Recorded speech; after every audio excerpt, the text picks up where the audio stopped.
Bien. Segunda y última ponencia de la mañana lleva por título la concesión de servicios y el contrato de servicios a los ciudadanos, que, como saben ustedes, es una de las novedades principales y más reseñables de la nueva norma.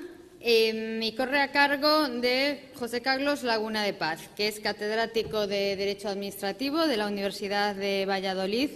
Es colaborador de la Escuela Gallega de Administración Pública, precisamente desde su condición de experto en Derecho Administrativo Económico y en la específica materia de contratos públicos. Ha hecho estancias de investigación en diversas universidades extranjeras, en las que, por otra parte, ha sido profesor invitado en numerosas ocasiones.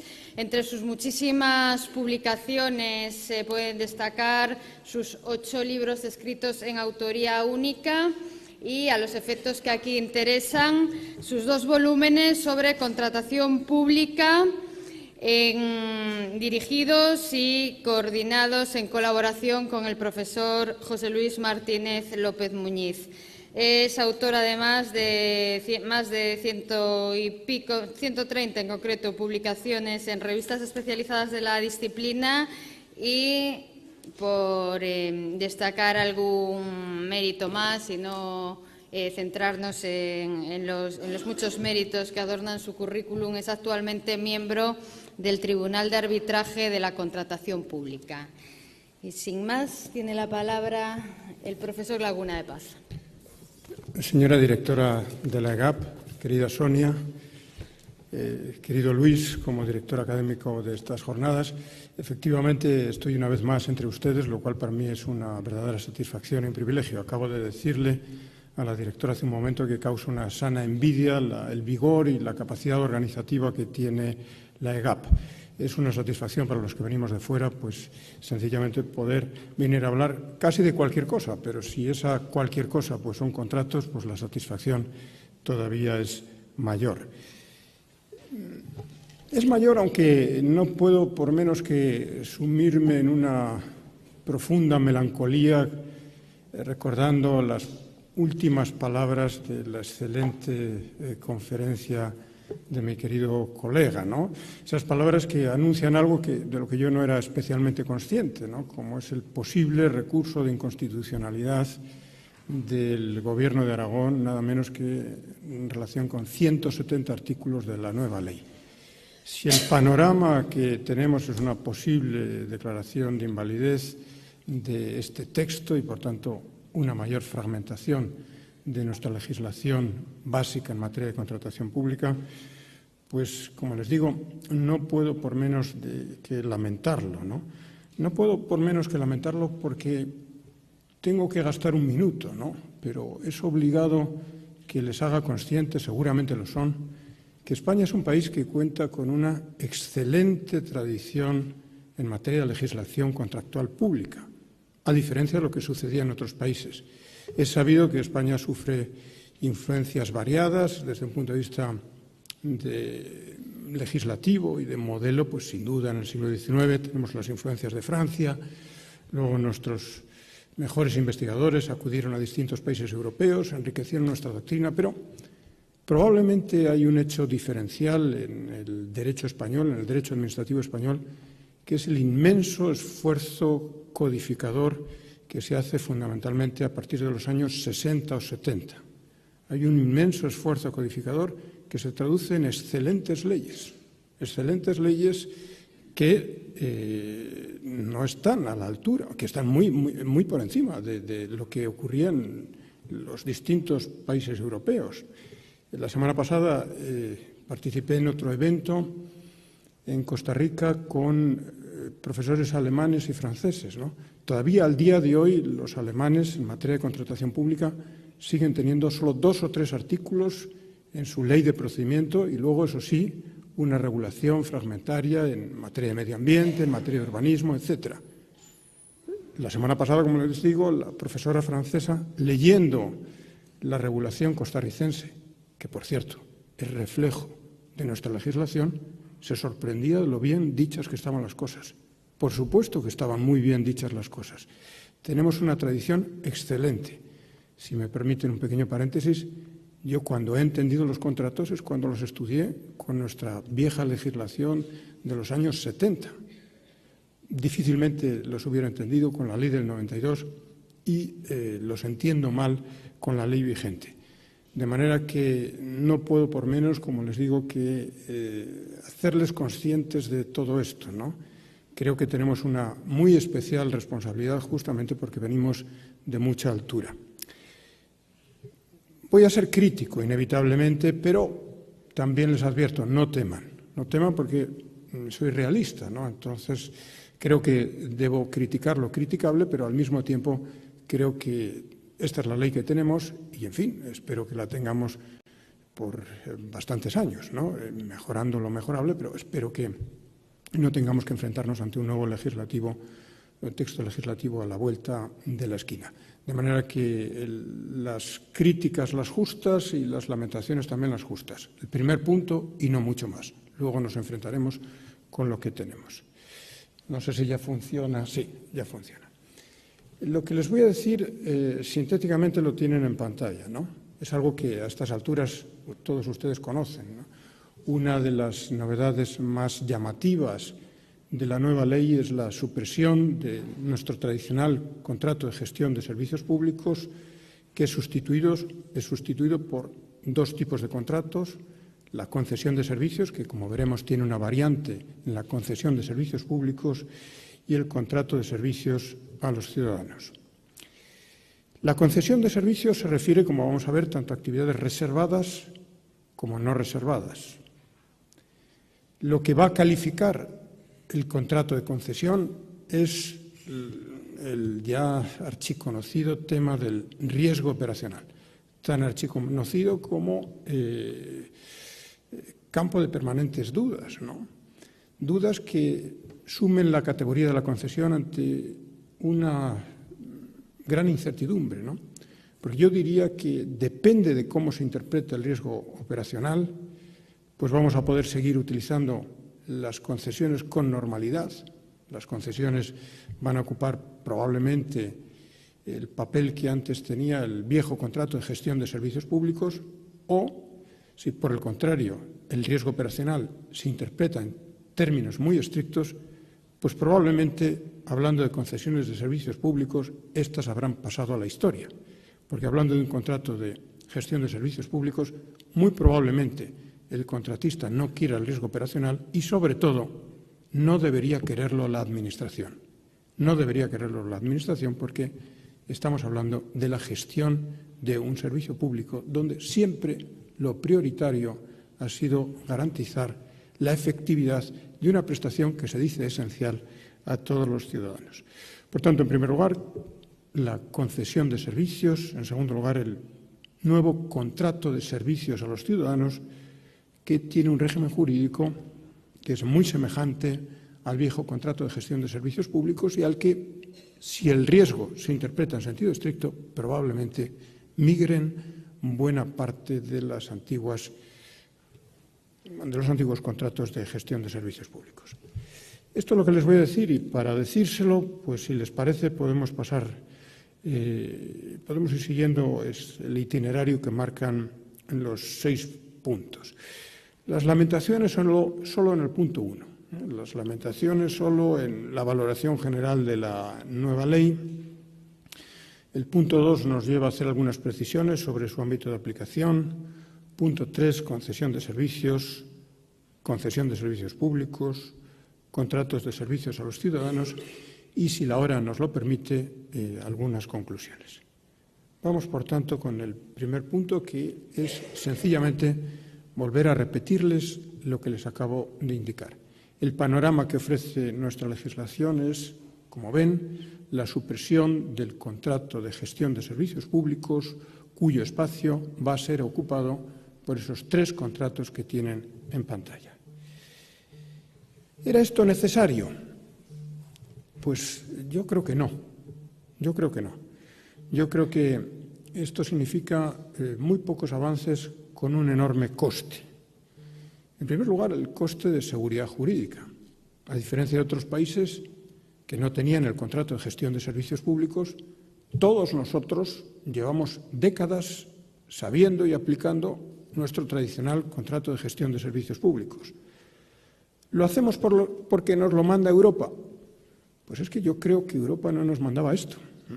Yo creo que Europa no nos mandaba esto, porque entre los fines de Europa en ningún momento ha estado regular las modalidades contractuales de los distintos poderes públicos. A Europa solo le importa una cosa en materia de contratación pública, que es la garantía del mercado interior. Y la garantía del mercado interior lo único que exige son los principios de publicidad, concurrencia, transparencia, igualdad. Garantizados estos principios, Europa no tiene una especial voluntad, o no debería tenerla, de entrar en la regulación de las concretas modalidades contractuales, que eso forma parte de la autonomía de los distintos Estados miembros. Además, la regulación está contenida, como ustedes saben, en una directiva, cuya diferencia con el reglamento es que sencillamente establece orientaciones, fija metas, pero al mismo tiempo deja libertad a los Estados miembros para escoger el remedio más adecuado a sus ordenamientos jurídicos.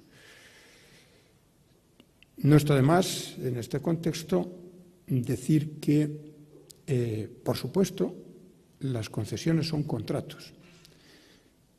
Y es que seguramente buena parte de la confusión a nivel europeo y que asombrosamente hemos incorporado radica en el hecho en que probablemente en pocos países, desde luego sí en España, la concesión siempre fue considerada como un auténtico contrato, mientras que otros países, especialmente Francia, se opusieron a la armonización de la legislación contractual pública en materia de concesiones porque allí, hasta fechas recientes, la concesión no era considerada un contrato, sino una delegación del poder público.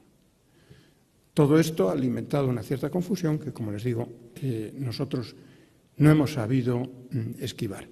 De manera que podía el legislador español, con un pequeño retoque de nuestro contrato de gestión de servicios públicos, haber cumplido fielmente las exigencias de la normativa europea? Yo creo que sí.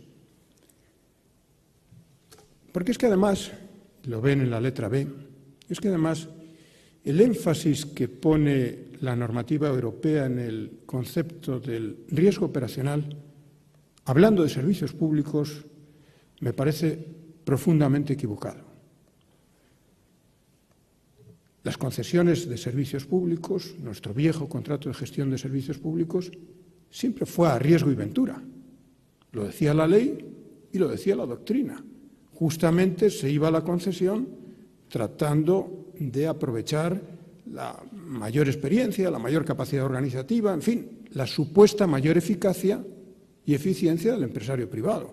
Por tanto, en la voluntad de la norma y en su aplicación nunca estuvo el eliminar un margen de actuación. Y siendo a riesgo y ventura, justamente ese era el atractivo para el empresario. Es decir, el atractivo de que prestase mejor el servicio, porque si prestaba mejor el servicio tendría más ingresos, tendría más usuarios, y si lo hacía peor, pues tendría menos, ¿no? Es decir, en el contrato de gestión de servicios públicos, el riesgo y ventura siempre se entendió de manera razonable como un margen de eficiencia. No sabría cuantificárselo, un 5, 6, 7% a mayores o a menores.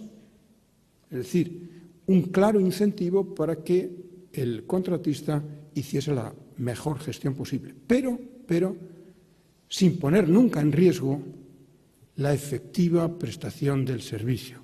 Un servicio que se califica como público, que es una actividad esencial, indispensable, de titularidad o al menos de responsabilidad de la Administración, y en la que todo el régimen jurídico de ese servicio público estaba justamente presidida por la idea de la garantía, la continuidad, la igualdad en la prestación de esa actividad. De manera que, por lo que les acabo de decir, volverá a salir esta idea en el curso de la exposición, además es que, como ven, me parece que el énfasis europeo en el riesgo operacional es profundamente equivocado en relación con los contratos de gestión de servicios públicos. Y es que además, en tercer lugar, como ven, Eso nos obliga a malbaratar otra categoría. Después de algún tiempo, pues todos habíamos entendido que los contratos de servicios eran contratos que prestaban los contratistas a la Administración, mientras que los contratos de gestión de servicios públicos eran contratos en dirección contraria, de la Administración a los ciudadanos. Ahora no. Ahora el nuevo contrato de servicios a los ciudadanos se caracteriza justamente porque es la Administración la que a través de un contratista presta servicios a los ciudadanos, eso sí, sin asumir el riesgo operacional. No tiene mayor sentido esta distinción basada en el riesgo operacional, sino que me parece que el distinto objeto del contrato, la distinta relación entre la Administración, que en un caso es prestadora, aunque sea por la intermediación del contratista, y en otro caso es receptora de la prestación, en el viejo contrato de servicios, creo que deberíamos haberlo mantenido. No obstante, como les decía hace un momento, hasta aquí la hora de las lamentaciones, creo que debía decírselo y por eso se lo he dicho con el mayor énfasis con que he podido. A partir de este momento, lo que tenemos. Y lo que tenemos empieza siempre por su ámbito de aplicación, ¿no? Una de las cuestiones que más pueden llamar la atención sobre la nueva directiva de concesión, de no ser por Francia, pues la directiva de concesión, pues desde hace mucho tiempo hubiera estado integrada en la directiva sobre contratación, porque para nosotros la concesión no tiene ninguna especialidad y probablemente ese es su futuro. Pero esa idea que explica el germen de la norma, esa idea francesa de entender la concesión, no como un contrato, sino como una delegación de poder público, es lo que probablemente también se proyecta sobre el amplísimo capítulo de exclusiones. Porque todo esto, para que muchos servicios, algunos muy importantes, pues aparentemente estén excluidos.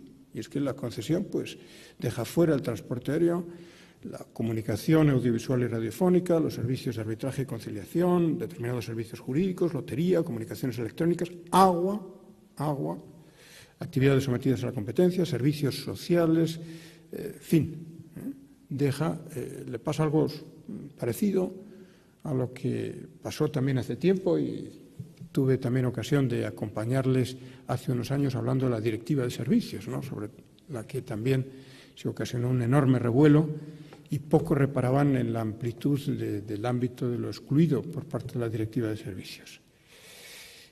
¿Qué pasa a nivel europeo con estos sectores excluidos de su ámbito de aplicación? Pues se excluyen de la Directiva de Concesión, pero como la concesión se define en base a esa nota tan rigurosa del riesgo operacional, pues habrá contratos que no sean concesiones, sino que sean contratos de servicios, y si son contratos de servicios se les sigue aplicando las restantes directivas. Luego podemos estar ante supuestos, puede ser una auténtica concesión, pero si entra dentro del ámbito de los sectores excluidos, destacadamente el agua, pues tendremos que aplicar la Directiva de Sectores Excluidos. Entre paréntesis, seguimos todavía sin aprobar la nueva ley de sectores excluidos, con lo cual estamos ya, en fin, incumpliendo no en meses, sino en años el plazo máximo previsto por la normativa. Y si, en fin, ni lo uno ni lo otro, pues como la jurisprudencia europea venía exigiendo y con ello minimizando pues la exclusión de la cobertura de las concesiones por parte de la normativa europea, pues cuanto menos hay que aplicar los principios del derecho de la Unión Europea, básicamente el principio de no discriminación. De manera que, en cuanto al ámbito de aplicación desde el derecho europeo, este es el panorama. Desde el derecho europeo, porque la cuestión cambia en el derecho español, ¿no? Afortunadamente, las exclusiones que contempla la Directiva de Servicios tienen menor alcance en el derecho español. Tienen menor alcance porque los servicios excluidos, de acuerdo con el artículo 19.2 de la directiva, sencillamente en el derecho español se consideran servicios no sujetos a regulación armonizada. ¿Qué es lo que esto significa? Pues afortunadamente, lo cual puede ser muy relevante para ustedes, que si quien contrata es una administración pública, pues no pasa nada porque tenemos que aplicar íntegramente la ley de contratos, lo cual es bastante razonable porque no tenía ningún sentido incorporar el inconveniente europeo derivado, como les digo, de esas tensiones políticas y de sistemas jurídicos que les he avanzado. No tendría ningún sentido, como consecuencia de esa incorporación europea, pues excluir de nuestra legislación contractual pública algunos de los contratos más significativos. De manera que, si quien contrata es una administración pública, no pasa nada. Se aplicará íntegramente la ley, aunque nos movamos en uno de esos sectores excluidos.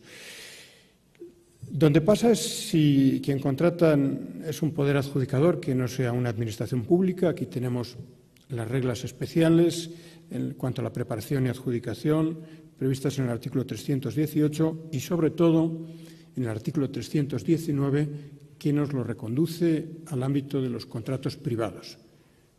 La ejecución, efectos y extinción se regirán por el derecho privado. Y pasa más si quien contrata es una organización del sector público que no tenga la condición de poder adjudicador ni tampoco sea administración pública, en cuyo caso solo se aplica el artículo 321 y eventualmente una serie de instrucciones en materia de contratación.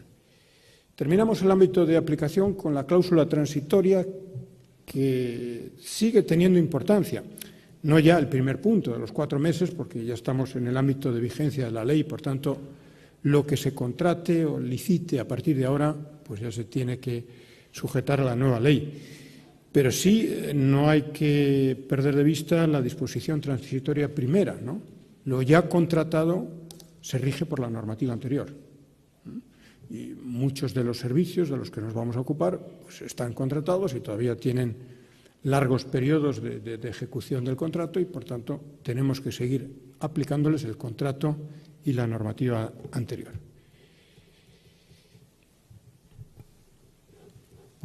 Dicho esto, vamos a enfrentarnos en primer lugar con la primera de las 3 modalidades contractuales llamadas a ocupar el lugar del anterior contrato de gestión de servicios públicos. En primer lugar, la concesión de servicios.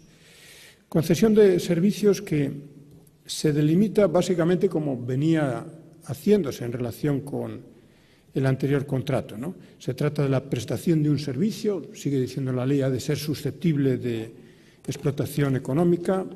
Esto pues excluye que puedan contratarse pues, que los economistas denominan bienes colectivos, entre otras cosas, pues porque no permiten aplicar el efecto de exclusión y si alguien decidiera no pagar por el servicio lo recibiría igual y, por tanto, en una palabra, estos servicios no son susceptibles de explotación económica y, por tanto, no son contratables.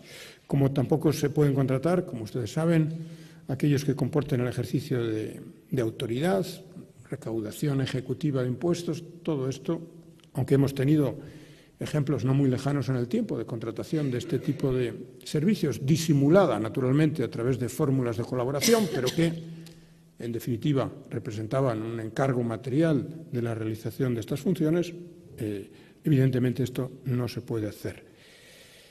El ámbito se proyecta no solamente respecto de los servicios reservados, los tradicionales servicios públicos, residuos, agua, transporte de viajeros, sino también respecto de los servicios no reservados, sanidad, mortuorios, cementerio, piscinas, servicios culturales, transporte escolar, educación, ITVs, 112, algunos de estos obviamente no están en el ámbito local, pero otros sí.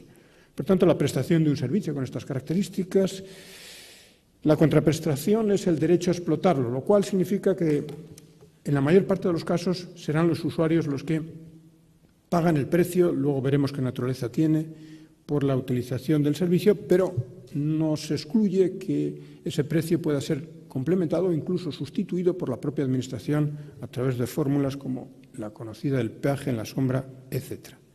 Y tercer elemento, que dejamos para un poco más adelante, tercer elemento que define la concesión de servicios, el dogma del riesgo operacional. Solo es concesión de servicios si el concesionario asume el riesgo operacional. Pero, como les digo, vamos a dejarlo para dentro de unos minutos qué se entiende por riesgo operacional. Antes de desmenuzar el contrato de concesión de servicios, la menciona el artículo 297. Está algo más desarrollada la concesión de obras, con la que tiene una gran similitud la concesión de servicios. Y eso explica que el artículo 297 declare aplicable a la concesión de servicios todas las reglas de la concesión de obras que sean susceptibles de aplicación por su naturaleza. ¿Qué decir en cuanto a la preparación y adjudicación? Pues primera idea importante, ¿no? Seguramente se ha metido, como les digo, indebidamente el derecho de la Unión Europea al definir el riesgo como elemento definitorio de la concesión, pero sí ha dejado claro, en cambio, el principio de libertad de administración. Por tanto, cada entidad local o cada administración pública sigue gozando de una amplia discrecionalidad a la hora de decidir el modo de prestación del servicio. Puede prestarlo directamente o puede prestarlo indirectamente a través de un concesionario. Únicamente luego nos saldrá el mayor rigor que ha incorporado la nueva ley de contratos en este momento de remunicipalizaciones o de discusión sobre la remunicipalización, no solo en España, sino también en otros países europeos. En Alemania hay una gran discusión en relación, por ejemplo, con el servicio de agua. Nuestra ley, luego lo veremos, pues exige que la Administración ahora justifique que la remunicipalización, es decir, la gestión directa, es una fórmula más eficaz y eficiente de prestación del servicio. Pero si esto se justifica, seguimos dentro del ámbito de la característica discrecionalidad que siempre se ha reconocido a los poderes públicos para valorar cuál es la forma más eficiente de prestación del servicio público. Y aquí, pues, seguramente no haya recetas universales. No todos los municipios tienen la misma capacidad de gestión. De manera que lo que funciona muy bien en un municipio, pues puede no funcionar bien en el municipio de al lado. Yo vengo de un municipio de Valladolid que creo que tiene una buena capacidad de gestión directa de algunos servicios. Y si uno a veces compara el coste de prestación y el nivel de eficiencia de prestación de esos servicios con las cifras que mueven algunos contratos, pues no deja de sorprenderse de la mayor eficacia en la gestión, a veces a través de un puro servicio administrativo. Nuestro servicio de limpieza es un puro servicio administrativo. No está dotado de ninguna personalidad jurídica, pero a través de un sistema, creo recordar, que incentiva pues la forma de trabajo y una cierta flexibilidad en los turnos, yo diría que tenemos la ciudad bastante limpia. Pero eso es mi experiencia directa donde yo vivo. A lo mejor el municipio de al lado, por las razones que sean, no tiene esa capacidad de gestión y, por tanto, pues a lo mejor para el municipio de al lado la solución más razonable es ir a una gestión indirecta. Es decir, creo que aquí hay que considerar distintas variables y todas ellas deben ser tomadas en cuenta a la hora de ejercer una potestad que, como les digo, creo que es discrecional. Los pliegos deben definir, por supuesto, el objeto, las condiciones, la distribución de riesgos. Luego veremos que la ley viene a desmentir en la letra pequeña un tanto el dogma del riesgo operativo, y espero que se interprete así por el bien de la concesión, porque si no, me temo que va a desaparecer.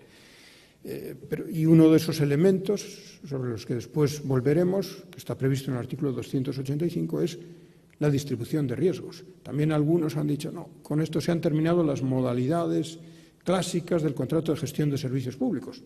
Nominalmente sí, pero nada impide que se utilicen las fórmulas que permite la ley justamente para distribuir los riesgos y también los beneficios, si eso parece lo más adecuado. Justamente porque, iba a decir es un disparate, no quise, en fin, es la palabra que me ha salido, ¿no? Justamente tómenlo si quieren como a efectos puramente expresivos, ¿no?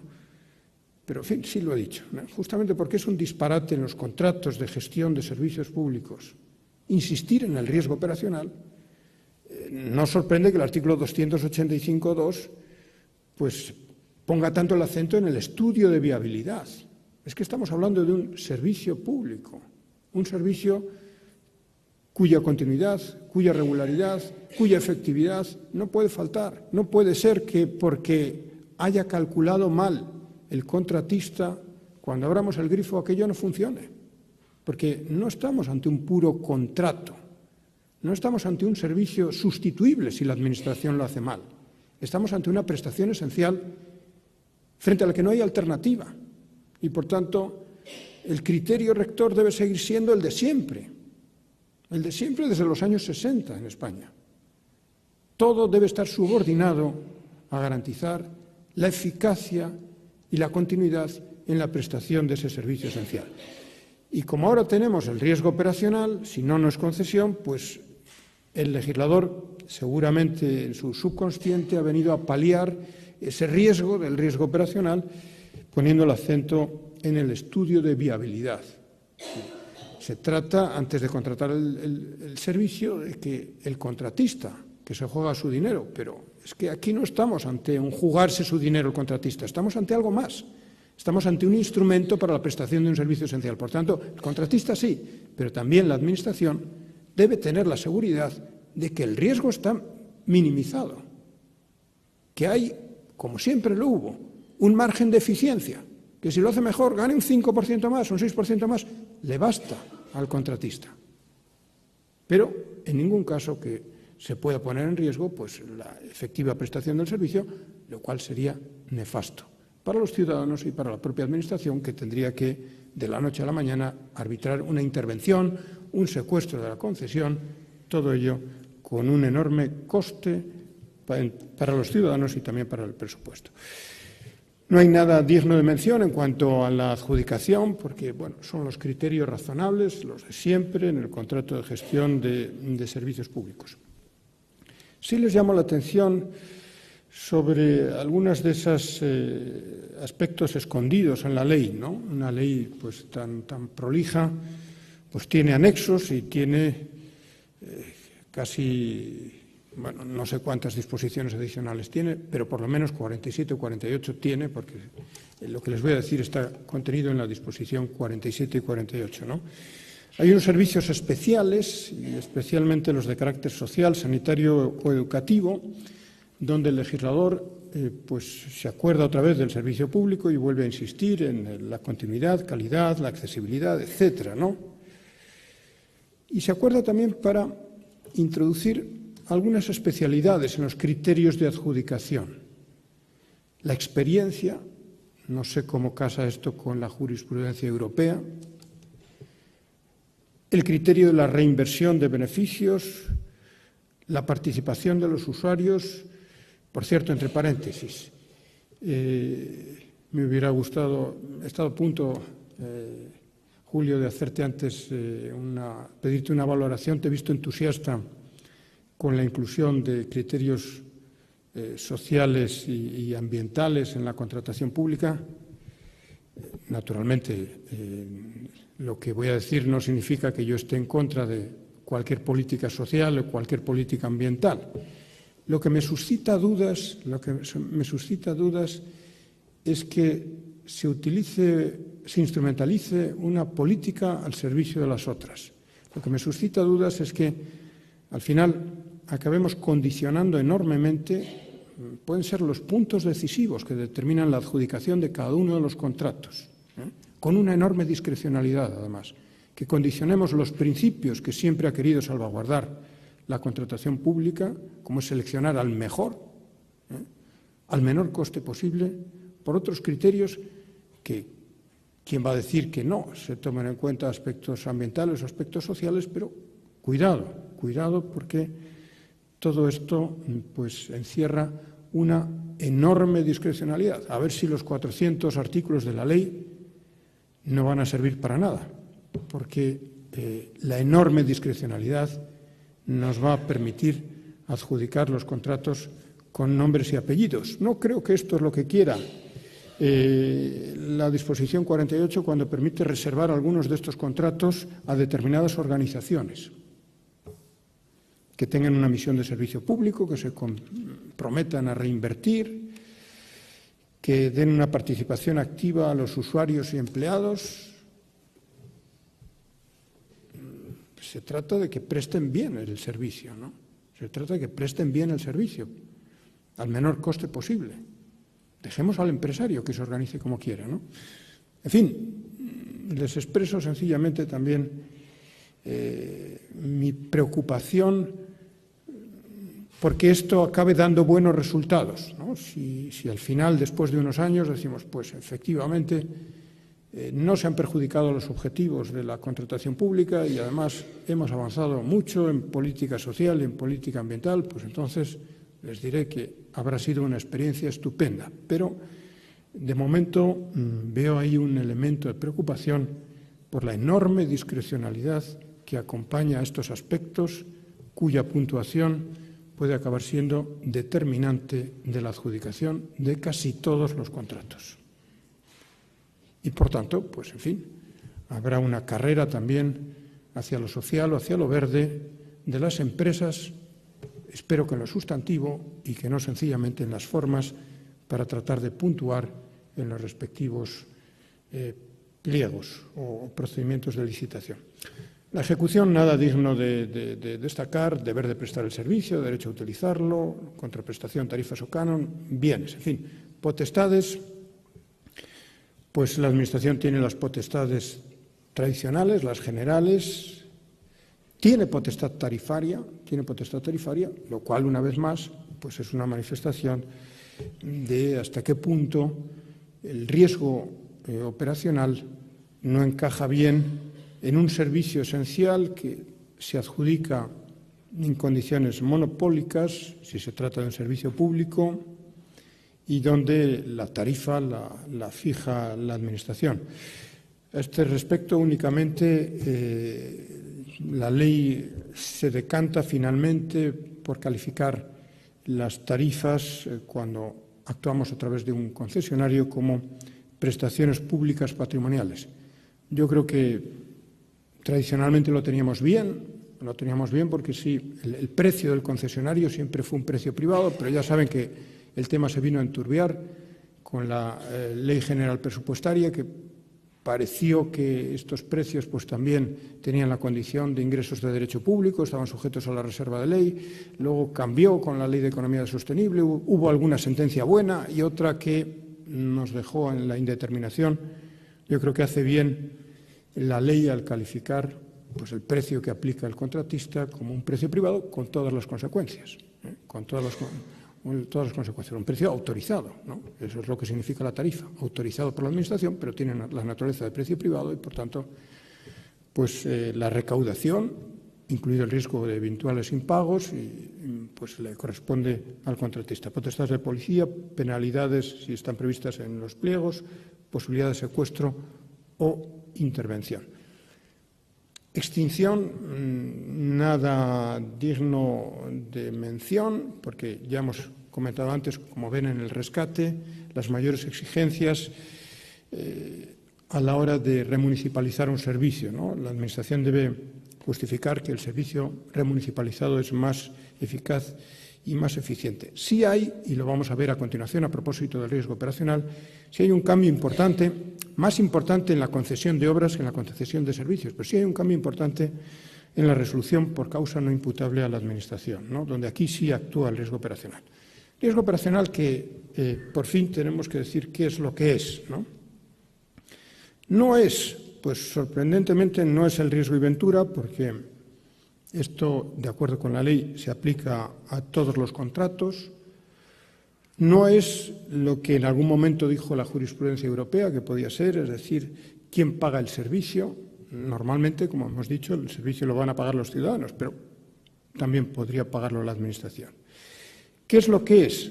Pues ya estamos todos cansados de leer la fórmula del riesgo de demanda, el riesgo de suministro y ambos, ¿no?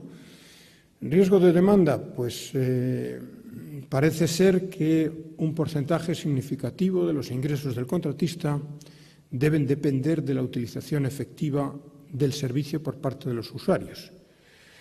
De manera que un error en las previsiones, en ese estudio de viabilidad, acerca de hasta qué punto va a ser utilizado el servicio, en ningún caso podrá ser alegado por el contratista como causa de reequilibrio del equilibrio económico-financiero del contrato.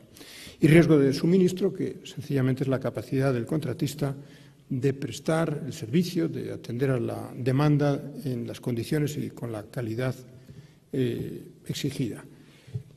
Todo esto sigue teniendo un marcado lenguaje contable que nos hace difícil entender exactamente qué es el riesgo de demanda y el riesgo de suministro.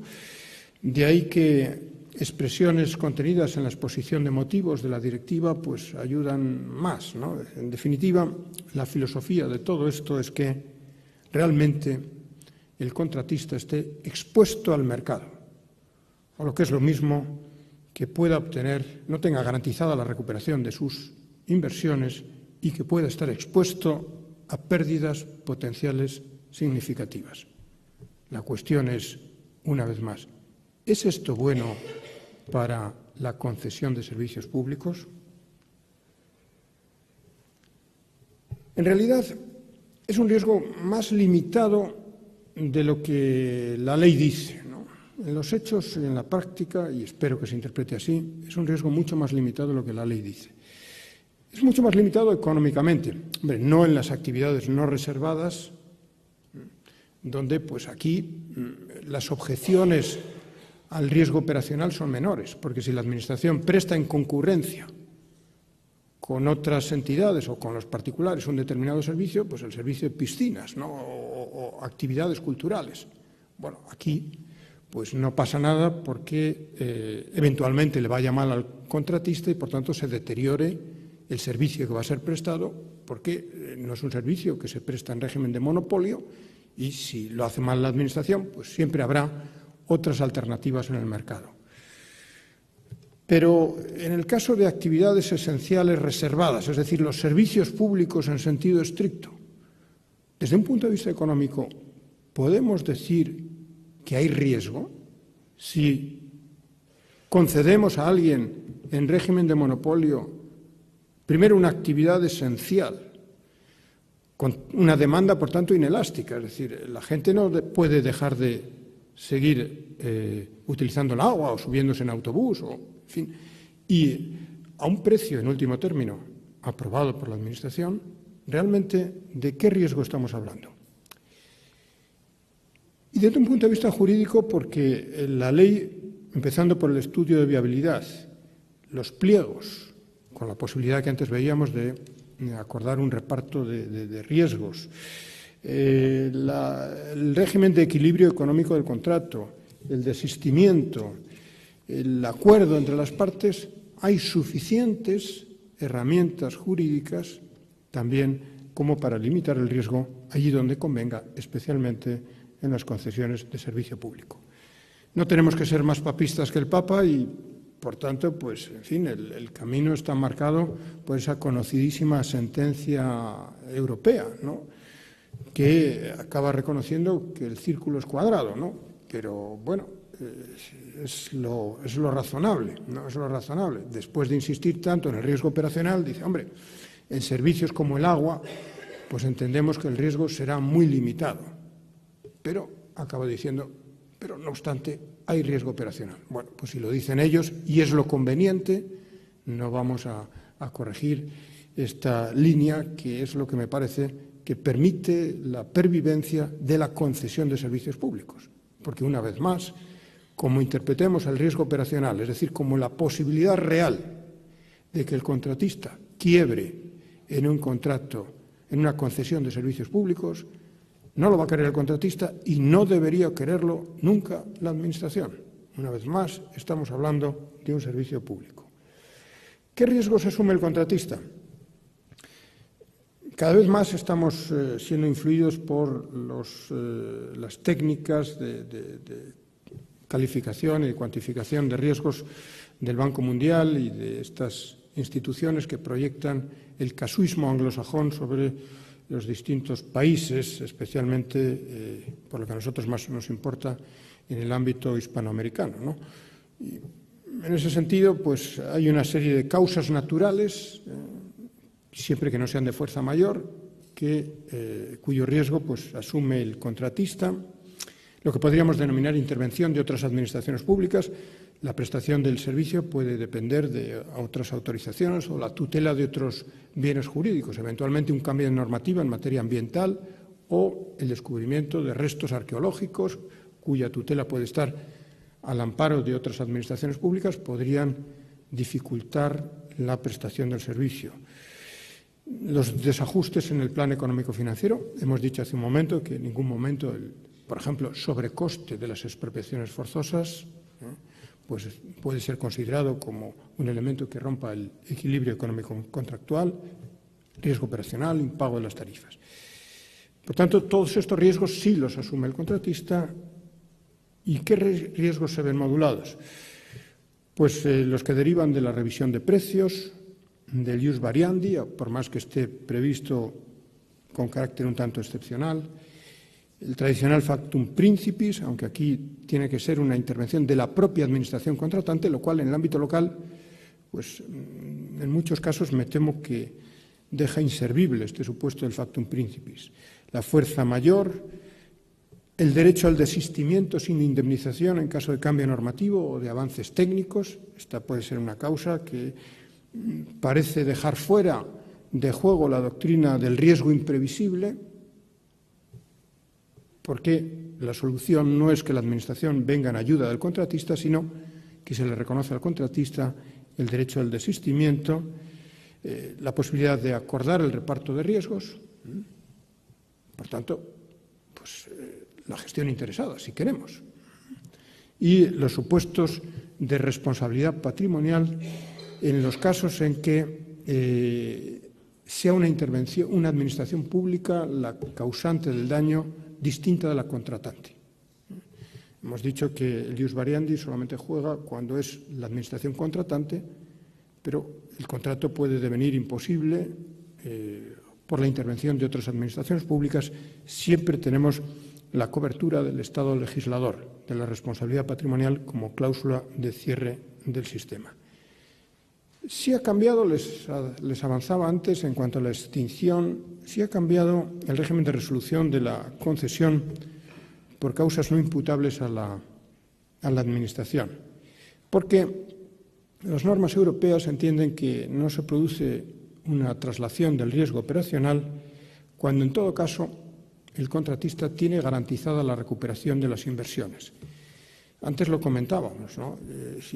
Una de las grandes virtudes del recurso especial en materia de contratación y las medidas cautelares es que paralizan la adjudicación y la ejecución del contrato, ¿no? Hasta que se resuelven los intereses en juego, porque ¿qué es lo que antes ocurría, ¿no? Antes ocurría que el contrato que después iba a ser declarado nulo, había sido adjudicado y ejecutado, y por aplicación del principio de prohibición del enriquecimiento injusto, pues en definitiva aquello había que pagarle al contratista, con lo cual no habíamos conseguido nada. Más movido por el tema de la concesión de obras y con la reciente mala experiencia, pero mala experiencia que me sirve para insistir en la idea que tantas veces he querido he querido trasladarles, ¿no? ¿Qué debemos aprender de la mala experiencia de las radiales de Madrid y otras autopistas que han quebrado y de las que ha tenido que hacerse cargo el Estado? Pues hemos aprendido que esto no es un negocio normal. El contrato siempre ha sido un instrumento para la satisfacción del interés general y, por tanto, ese debe ser el criterio interpretativo de todo el régimen contractual. Y hablando de obras públicas, pues no es sensato que porque un empresario crea que hace negocio, muchas veces, no la empresa, sí el empresario, sí el directivo. Recuerden el problema de agencia y la eventual disociación entre los intereses del directivo y de su propia empresa, o los directivos de la entidad financiera y la entidad financiera, ¿no? Es decir, solo porque puedan coincidir un montón de intereses en que conviene gastar dinero y en hacer nuevas obras públicas, lo cual significa, primero, deteriorar el medio ambiente. Segundo, en último término, trasladar una responsabilidad sobre el contrato a la Administración. Bueno, todo esto, esa experiencia de la mala gestión de las obras públicas, de las concesiones de obras, ha tratado de ser enmendada y, de paso, también en relación con la concesión de servicios, aunque aquí las inversiones del concesionario son menores y, como son menores, tienen menor importancia. Pero ahí está, en el artículo 295. Es decir, ¿qué es lo que pasa si permitimos la construcción de infraestructuras vía concesión de obras que luego van mal y la Administración necesariamente tiene que hacerse cargo de ellas y tiene que pagar el valor de las obras? Pues que todos, menos la Administración, el medio ambiente y los ciudadanos, todos han hecho negocio. Eso no puede ser. Una buena fórmula es la contenida en el artículo 281. Naturalmente que para evitar el principio del enriquecimiento injusto vamos a pagar por esas obras que vamos a tener que asumir, pero no vamos a pagar el valor de las inversiones, sino que vamos a sacar esas obras a subasta y lo que valgan en el mercado en el momento en que ya se sabe que eso ha quebrado va a ser lo que vamos a pagar. Bueno, pues eso se aplica también, como ven, en el artículo 295 para la concesión de servicios, y lo cual es importante. ¿Qué va a pasar, no?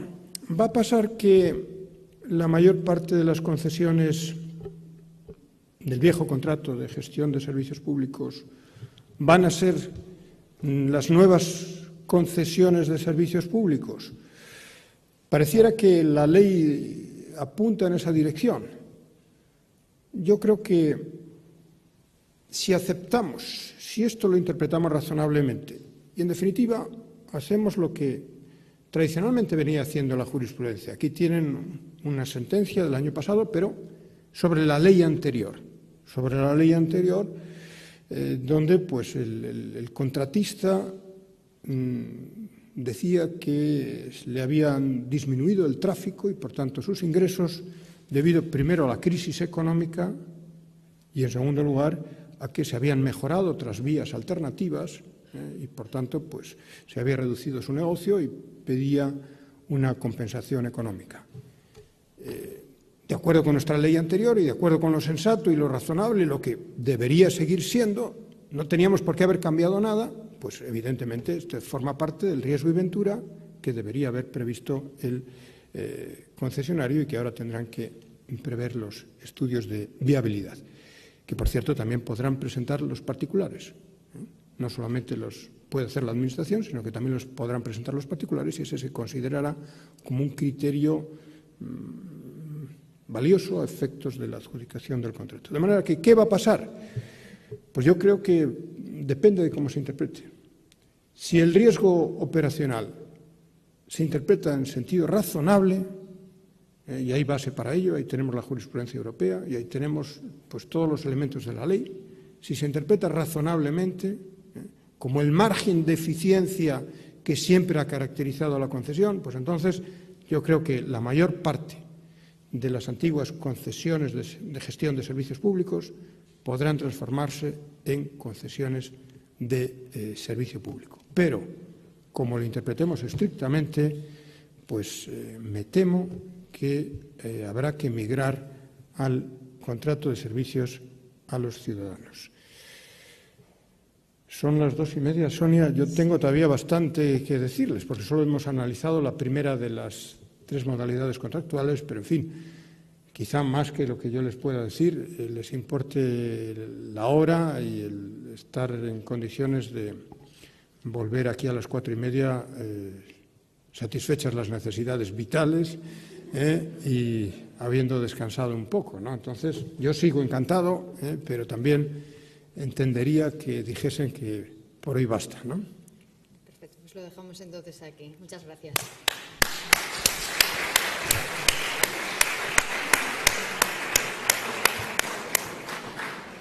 Acabo de decir que lo dejamos aquí básicamente porque tengo que felicitarlo por la estupenda documentación que aporta y, en consecuencia, creo que si es tan amable de dejarnos este material es tan claro que dudo que se nos plantee ninguna duda al respecto. Por lo demás, sí que hay tiempo, si alguien lo considera oportuno, de formular alguna pregunta sobre lo que magistralmente ha expuesto el profesor Laguna de Paz.